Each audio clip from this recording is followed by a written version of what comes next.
So fear project அப்படிங்கிறத பற்றி எத்தனை பேர் கேள்விப்பட்டிருக்கீங்க? ஃபர்ஸ்ட் ஆஃப் ஆல் இந்த ஃபியர் ப்ராஜெக்ட் அப்படிங்கிறத ஏன் யூஸ் பண்ணணும்?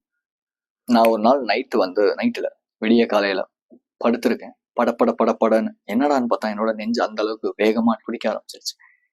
எந்திரிச்சு உட்காடுறேன். என்னால் ப்ராப்பராக எந்த விஷயத்துலையுமே ஃபோக்கஸ் பண்ண முடியல. பயங்கர பயம், வேர்க்குது, ஒரு மாதிரி ஃபீல் ஆகுது. கையெல்லாம் எனக்கு ஃபோன் எடுத்து பாட்டு கேட்கவோ படம் பார்க்கவோ என்டர்டைன்மெண்ட் கன்சியூம் பண்ணவோ பிடிக்க மாட்டேன்ருச்சு.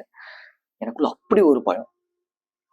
என்னடா அப்படின்னு நான் உட்காந்து பார்க்கும்போது நான் அந்த நேரத்துல என்னால எதுவுமே பண்ண முடியாம அழுக ஆரம்பிச்சேன். ஸோ அந்த அழுகை என்னை ஹீல் பண்ணுச்சு. தென் என்னோட ஜேர்னலை எடுத்து நான் ஏன் இப்படி பண்ணிட்டு இருக்கேன், எனக்கு என்ன நடந்துட்டு இருக்கு அப்படின்னு நான் எழுத ஆரம்பிக்கும் போது என்னோட 3 இயர்ஸ்க்கு முன்னாடி நடந்த ஒரு விஷயம், ஒரு ட்ராமாவை நான் இன்னும் ஹீல் பண்ணாம இருந்தேன். அது எனக்கு இவ்வளவு ஒரு பயத்தையும் ஆன்சியஸாகவும் இருக்கிறதுக்கும், இப்போ என்னோட ரிலேஷன்ஷிப்ல அது நான் ப்ராப்ளமா இருக்கிறதுக்கும் எனக்கு வந்து ரொம்ப ரொம்ப ரொம்ப ஒரு மெயினான ஒரு இஷ்யூவா இருந்துச்சு.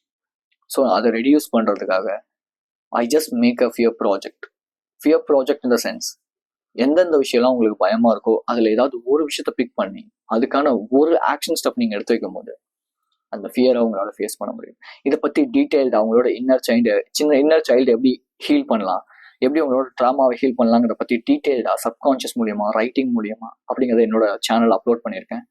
கீழே கொடுக்குறேன், just go and check that.